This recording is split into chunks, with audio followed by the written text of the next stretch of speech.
Right, this is a moment of truth. Let's see how it fits. That's not bad, actually. That's not bad. I think we're almost okay there. Okay, right, here we go. This is a moment of truth. Oh my goodness. Wait for the creak.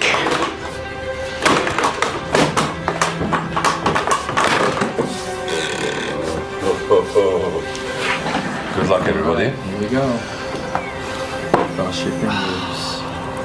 Well, there's impression there, Martin. I can see There is that. indeed. Yeah. Look at how Yeah. much it's bit into the paper. Yeah. Wow.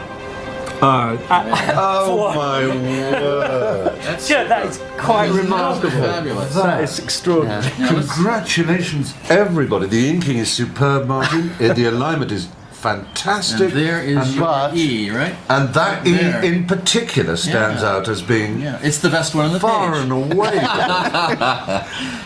Excellent job. Bravo.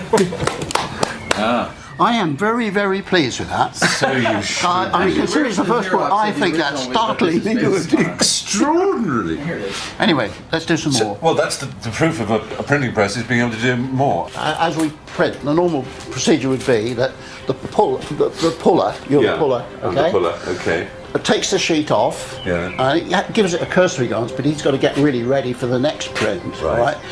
While the inker, while he's away from the press, the inker is going to be inking up again for him. Right, so it's a real assembly line. And when he comes off the inking, he checks the quality of the print that you've just done. Right, he's not proofreading it, that's all. No, he's looking to That's see been done. that the impression is everything's printing up. Right, and then we haven't got a it's either too character. faint That's or- right. Yeah. Okay.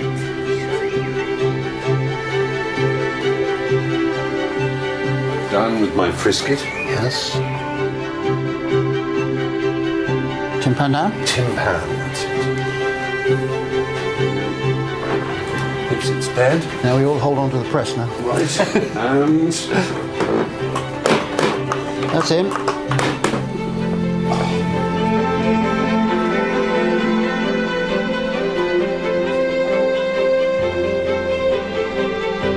It's all right, isn't it? Super. Superb. There you go. Pretty good. Yeah. No, I think actually that's better than the first is, one. isn't it? I think the inking's It's really getting more getting and more there. even. Gutenberg's first edition of the Bible ran to 180 copies, each containing more than 1,200 pages, which had to be set, inked and printed. Very nice. And that was just the black and white work. After they'd left the press, each page was hand-decorated by an illuminator before the whole thing was bound together to make a finished book.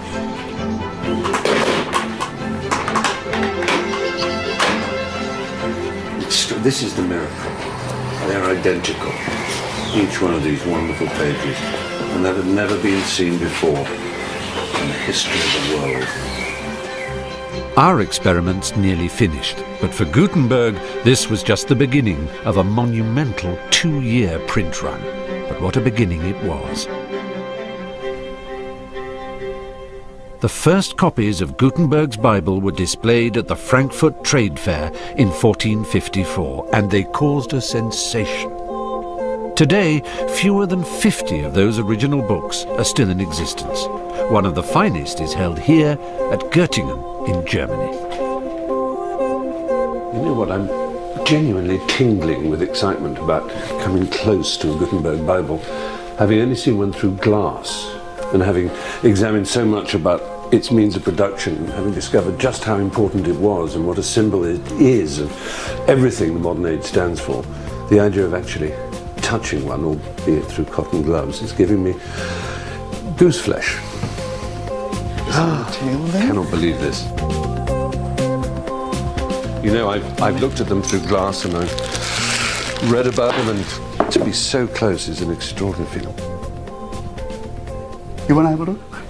Please. This is actually It a smells. remark by Jakob Grimm. Of the famous Brothers Grimm? Yeah, when he was a librarian in Göttingen, it says eine Gutenbergische Bibel, a Gutenberg Bible. And it says von höchster Seltenheit, of the highest rarity. Yes. Yeah. Thank you. And this is the first page of the first volume. Do you know what's interesting is that although the illumination and decoration and you call that the rubrication, don't we? Right. The red letters, literally. Although they're very beautiful, it is the typeface that really draws the eye, isn't it? Yes, I mean, people have said that it's, even at the start of this new technology, that it is also an example of perfection. Yes. In a sense, and the general view is that it's so much more beautiful than it need to have been, as it were. That is very true, yes. It's simply, he was clearly a very driven perfectionist. Yes.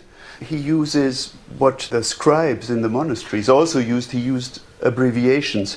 That was the only way to create this right margin as clean as it is. Now there's a little hole here. What's going on? Somebody must have what a vandal! Plundered this in, I don't know when this happened. You see, the illumination went up the page and somebody needed a model for an illumination. So they cut it out and put it next to his manuscript and painted it off this model, which is unfortunate.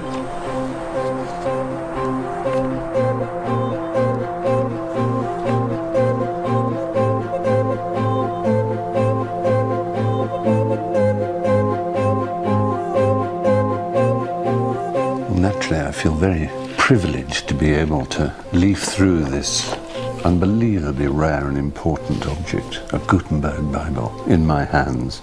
I'm wearing white gloves, I'm terrified of breathing water vapour on it, and yet, you know, the odd thing is that it doesn't feel like something that is going to be crumbling to dust if I turn the pages too fast. It feels very solid and robust, and after all, it was made to be used more than once a day. I mean, if it was bought by a monastery, I guess it would have been used for all the offices of the day. And it was a solid object. A Bible was a thing that people expected to turn to all the time. And it isn't a fragile little thing like an ornament. It's a useful object. And the extraordinary thing about this is that although there were only 100 or so of these made, only 12 of these in existence on vellum, you know that aside from the illuminations, every page is the same. And that was really the most remarkable breakthrough, wasn't it? That somebody in a monastery in Germany, somebody in a palace in Florence, somebody in a private house in Amsterdam could turn to the same page number, the same word would begin at the top, end at the end. They were looking at mass production for the first time. And although they were very rich, those who could afford it, they were nothing like as rich as those who could afford ones that had been made by scribes, handwritten. I can't believe I'm here looking at it.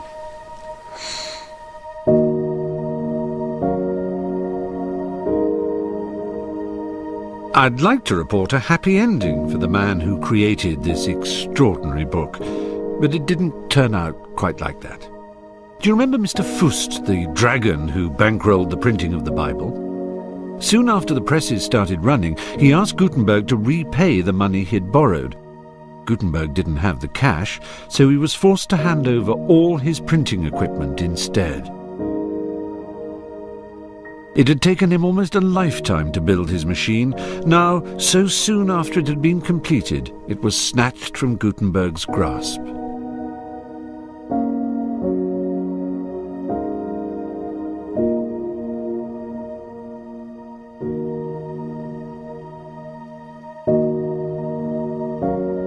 My journey ends here, in the village of Eltville, a few miles outside Mainz.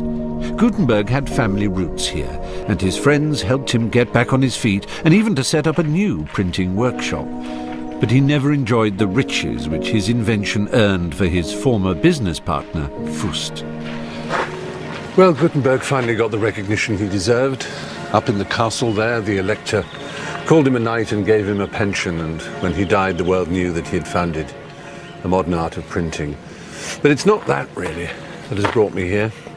It's the thought of what went on after Gutenberg's death. The replication of printing across Europe at such a speed, an unimaginable speed for that time, from 0 books to 20 million in just 50 years. Gutenberg's technology spread across Europe like a benign virus. It gave new ideas a ticket to ride and kick-started the Renaissance. For the next 500 years, his method of printing was used to make books everywhere. His was the machine that made us. And that art, the art of movable type printing, defines us. It's our civilization more than anything else. I can imagine a modern world without cars, I can imagine one without telephones or computers, but I cannot begin to imagine a society anything like the one we have that doesn't have the printed word.